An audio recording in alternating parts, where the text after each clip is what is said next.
Well আসলে আমাদের বাংলাদেশের ফুটবল কিন্তু দীর্ঘদিন ধরে কিন্তু আমরা একটি গতিতে আগাচ্ছি।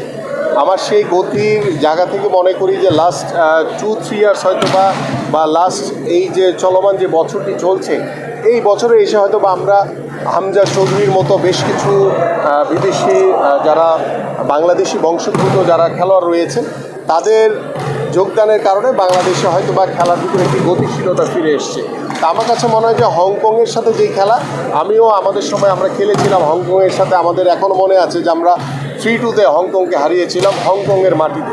সেই যে অভিজ্ঞতাকে যদি আমরা কাজে লাগাতে পারি এবং আমাদের বর্তমানে বাংলাদেশের ফুটবলের যে স্ট্রেংথ, আমার কাছে মনে হয় যে আমরা আশাবাদী হতে পারি যে নিজেদের মাঠে ইনশাল্লাহ আমরা হংকংয়ের মতো দলকে হারানোর মতো সক্ষমতা আমাদের আছে। এবং আমার কাছে মনে হয় যে এখানে কোচ, খেলোয়াড় এবং আমাদের অফিসিয়াল এবং বাংলাদেশের মানুষের যে প্রত্যাশা যে হংকংয়ের সাথে আমাদের নিজের দেশের মাটিতে বাংলাদেশ জাতি জয় পায়, এবং এই ধরনের একটি জয় আমাদের ফুটবলকে অনেক বেশি এগিয়ে নিয়ে যাবে। সো আমরা প্রত্যাশা করি যে বাংলাদেশ যাতে হংকংয়ের বিরুদ্ধে একটি ভালো মার্জিনে যাতে জিততে পারে, আমরা সেই প্রত্যাশা করি। আমার কাছে মনে হয় যে আসলে প্লেয়ারদের ইনজুরি থাকাটা খুব স্বাভাবিক। যদি ইনজুরির কারণে জামাল ভুঁইয়া অংশগ্রহণ করতে না পারে, তার রিপ্লেসমেন্ট হিসেবে নিশ্চয়ই কোচ কোনো বিকল্প ব্যবস্থা করে রেখেছেন।